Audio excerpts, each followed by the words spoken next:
Hey everybody, it's Sunday. It's the 2nd of February. I feel like visiting.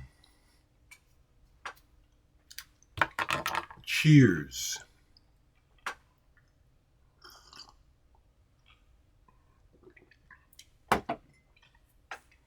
So just to riff on everything, I took the last most recent sales, well there's more since then, Saturday to the post office. One was to Canada, and the post office had not received any notice yet regarding tariffs. So we don't know if my CD sales to Canada will be affected by tariffs yet. I see in the comments this morning from, I believe it's Kozaletsky or someone else, um, lamenting this thing about tariffs. Hey Dereck, I would love to have abstracts on CD, but unfortunately I think Aspects might be my last album I buy for a while because of our horrible person running the country, which makes things super hard on all of us. It's really true, and throughout not just social media, but it even came up at the post office while talking. Good people are up in arms about this psychopathic madman in office, and it's like anyone with common sense can see that this is bad. He's trying to destroy the government and give everything to his rich cronies. This is bad for the world, actually, taking us out of the Paris Accord, all sorts of things. It's not good. So that's unfortunate, but we'll see, and we have to try to press on. Um, I got another sale yesterday to someone in Canada, so when I go to the post office Monday, we'll see what the situation is. It's sad. Someone so hateful and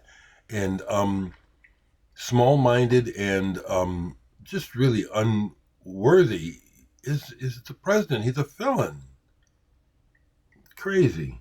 It's crazy what happens to people when they smell money and power, isn't it? Mm-mm-mm. I'll show a couple records, but another quick update on me because I'm very pleased, and I need to focus. I think most of us need to focus when we can on good things in our personal lives because the bigger picture is very dark right now, very dark because of politics. So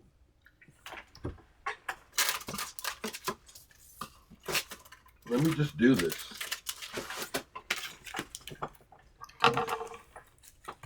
Let me just do this. I'm really pleased. I just got copies in Wednesday night of Aspects of the Imagined, my latest release. 100 copies. I've sold 60 copies of this. There's only 40 left. Maybe 41 copies left. Don't sit on your hands. I won't say names, but I got an order from someone. Well, actually, a couple of names. Say, oh, you're buying my stuff? Oh, all right.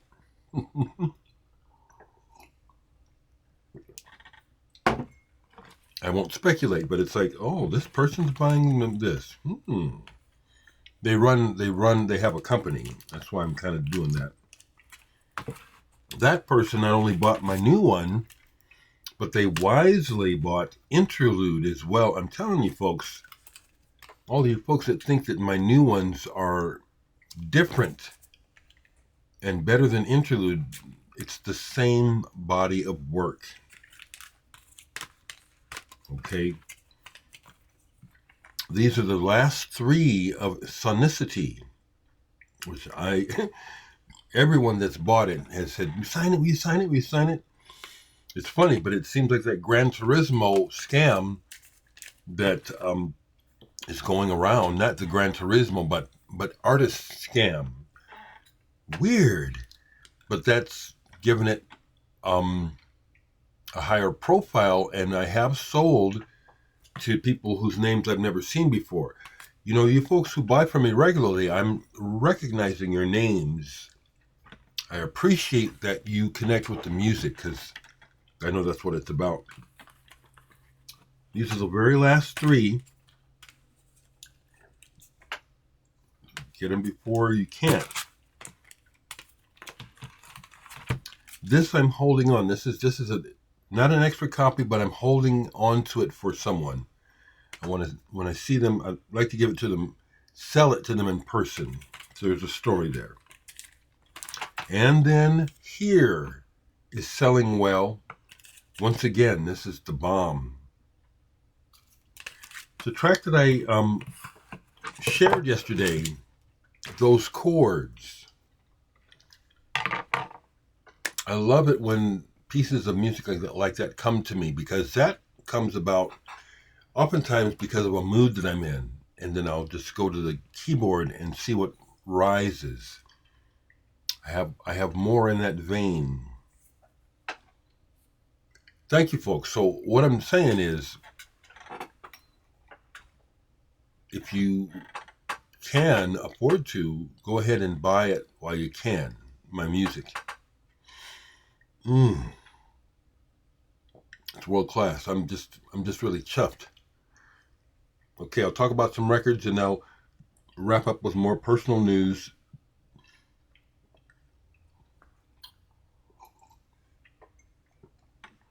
I did watch the Fire Aid, because that's online, the whole 6 hours. I didn't watch all 6, but I went through.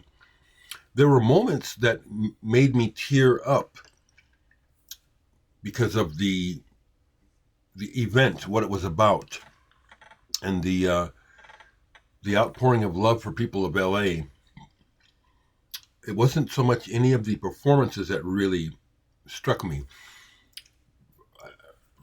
The most dynamic performance that I remember from the Fire Aid was Anderson .Paak with Sheila E.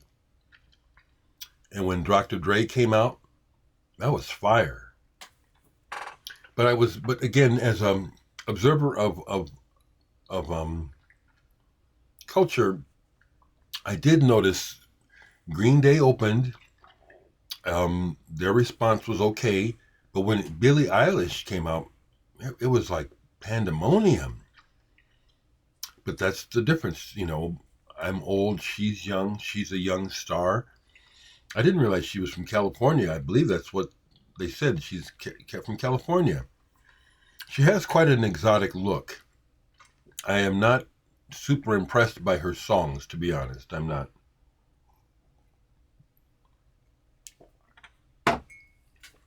Even less so with Olivia Rodrigo. It's like, what is this? It's obviously not for me. Just making comments, folks, okay? Don't get upset if these are your favorite artists. Remember, I qualified this, people. I'm old. Speaking of that, while not working, I did some work yesterday. I'll finish the video talking about that work. I did spend some time listening to music, and this was like spending time with an old friend yesterday. Love's first album, Arthur Lee's voice, his words too, but his voice and the way the band plays. This was major. Yeah, this should have been a major hit at the time. Black faces were just a little too much, like they still are. Black faces are still too much for for this country, for the white privilege that still dominates everything. That's all that this is about. I mean, let me just go ahead and talk some more. So it's February. It's supposed to be Black History Month. Did I hear correctly that it's been rescinded? I always thought it was a joke anyway, that, well, you know, the forces behind the killing of Martin Luther King are the same forces that people want to call the deep state are just really rich people, and then they try to slap a Band-Aid on it by giving us a national holiday. Black History Month, Martin Luther King Day. It's an insult. And Trump's not even pretending. Did I hear that right? We don't even have it anymore? Racist scum. This is a great album. Great album. I ended up over in my techno pile, and I'll show this one because most of them are nondescript. You know, you show the record, but you can't really show anything about the record because they're so nondescript. This is Aubrey Presents Tidal Wave, Do Dat, Mixed Up. I don't know who made this, but this is a banging hot ass track. Well, I was visiting at the post office the other day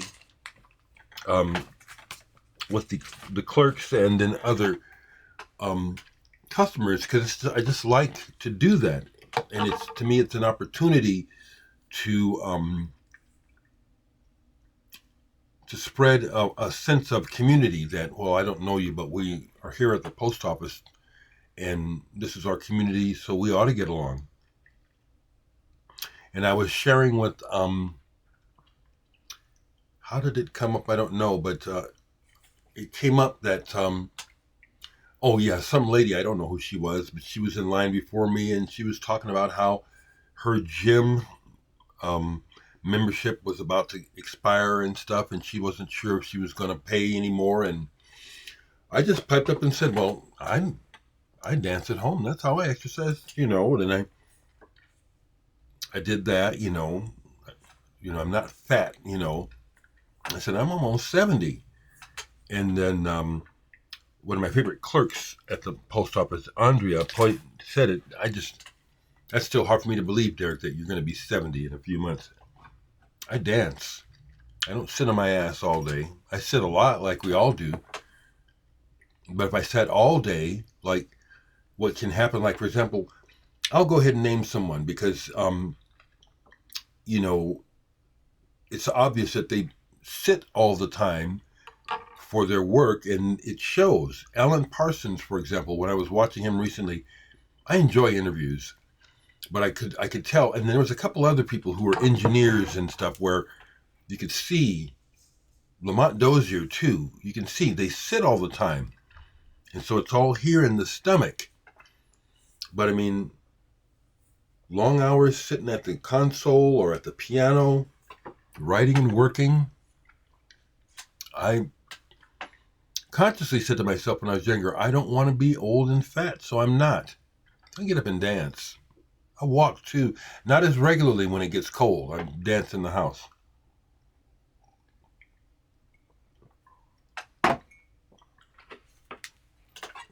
Real proud of this music, people. Don't be messing around. Don't miss out. What else did I play? I played this because it's something that I bought when I saw Swans. I've seen them live twice. I was a guest of the band. The second time I saw them, I was they put me on the Norman Westberg, who was with Swans forever, put me on the guest list. After meeting him the time before through Scott Severin, who's originally from New York, was originally Harry Chapin's assistant years ago. Long history. He introduced me to Norman, and that apparently made an impression. But anyway, I listened to Angels of Light, We Are Him. I bought this at the show. It was so intense. I kind of knew that I probably wouldn't be wanting to listen to this much. But Thor and Carl, I believe his name is Carl, from the band, I love meeting musicians because that's what I am, and we vibe. I like that about real musicians, and I do mean that real. I vibe with real musicians of all types, country, jazz, electronic, whatever. We get to talking, and it just kind of comes up. So I listened to a side of this, and I'm glad I have it. It's not something I'll be playing much of. There's almost a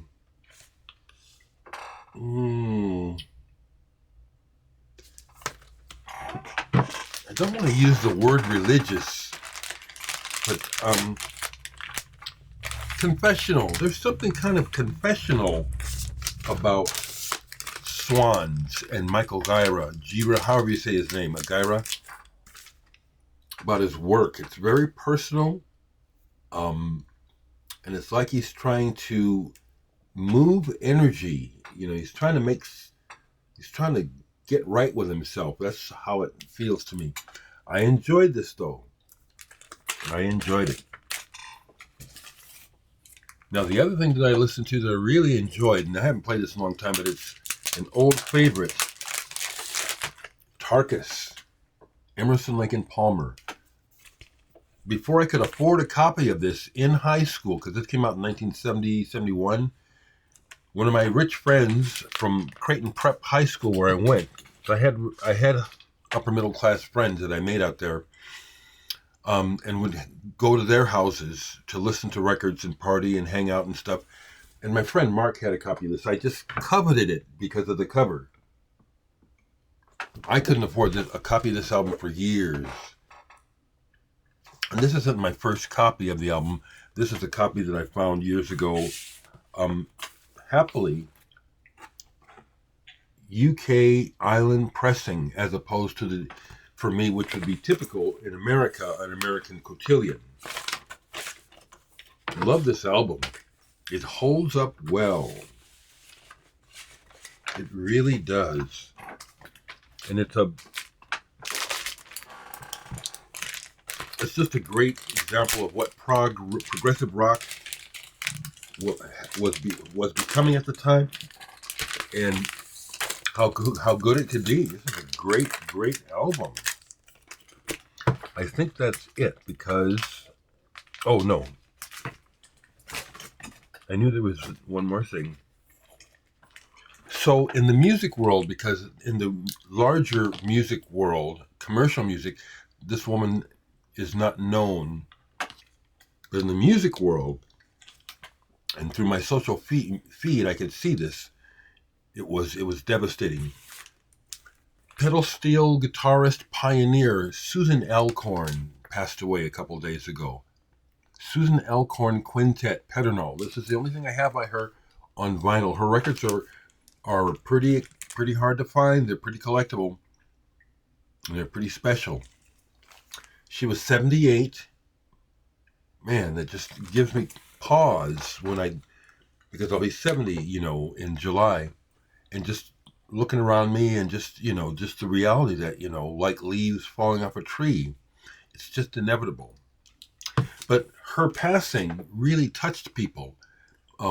Great outpouring of love and respect for this woman. She plays this pedal steel guitar like no one else. She takes it into the avant-garde, and she plays with great lyrical beauty, and then she'll just go off into space and then bring it back. We were friends through social media because the drummer from my band, I used to have a band called the Dereck Higgins Band. My drummer, Gary Foster, moved to New York and started to do gigs out there. He ended up playing with her. So on social media, there's a bunch of pictures of my good friend Gary Foster with Susan Alcorn. She was amazing. Now, right quick, also in music related stuff, Kyle Eustace is a name that maybe some of you will know if you follow hip hop. She's a writer, and she has originally from Omaha, and her dad, Bill Eustace, a friend of mine, also played bass for me. He's a lawyer whose band, The Firm, had to go to court when Jimmy Page started his band, The Firm. My friends here in Omaha reached a settlement out of court, but Bill's daughter, Kyle, is a professional writer now, and she's really into hip-hop, and she goes to a lot of stuff. They're at NAMM, she goes to the Grammys, but she just posted a picture where she hooked up her dad, my friend Bill, with Chuck D of Public Enemy, and there's a series of pictures, really heartwarming. And I can see in the pictures how happy Bill is to be able to be meeting. Of course, Bill has met a lot of folks, even more than me. He just recently played open for Elvis Costello when Elvis played in Omaha. But I thought I'd share that. I love those sort of things. And I love that connection to the music world. I like thinking that I'm one of those people, but I don't want to play that professional money game that goes along with the public persona. The money. That's how you get seen. You're making money. It's all about the money. It's not about the art.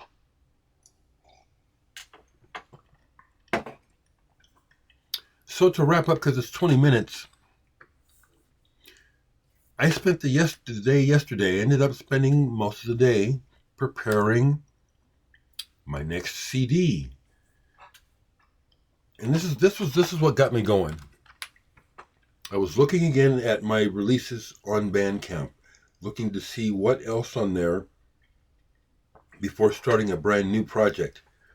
And I have a title on my Bandcamp called From the Archives. And several people have bought it digitally. And that's stuff that goes all the way back to the 90s, some of it even to the 80s, okay? But the cover graphic is one that I came up with when I had an older computer with Photoshop and some other programs I don't have anymore. And I really like how the cover came out.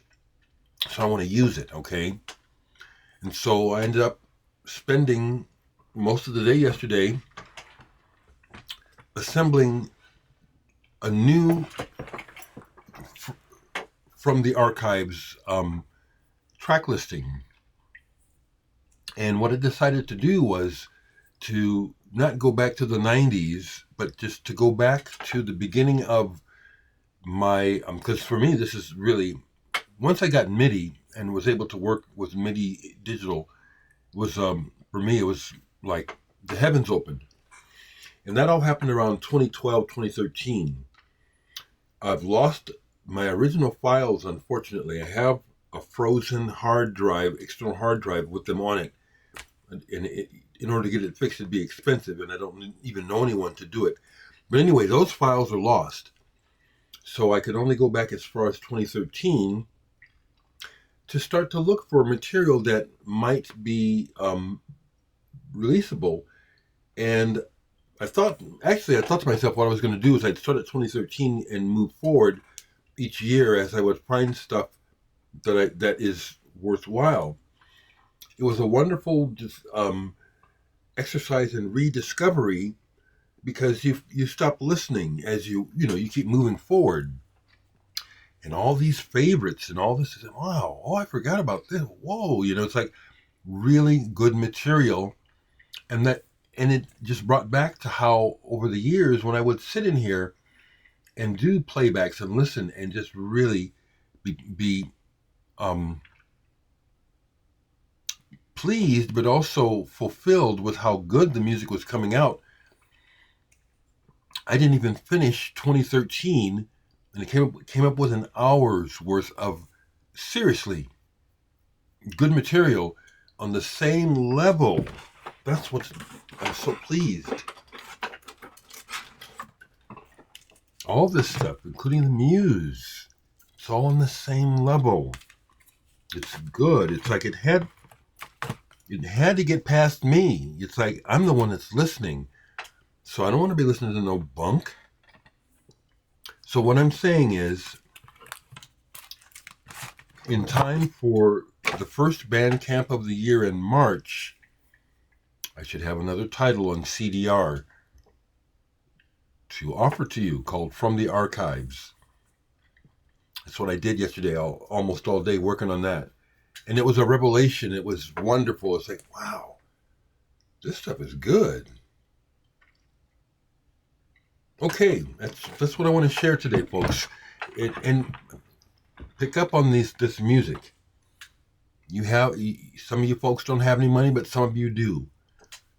And if you haven't noticed by now, if you would listen to it, because I'm putting the tracks online, this is some of the finest music you're ever going to hear.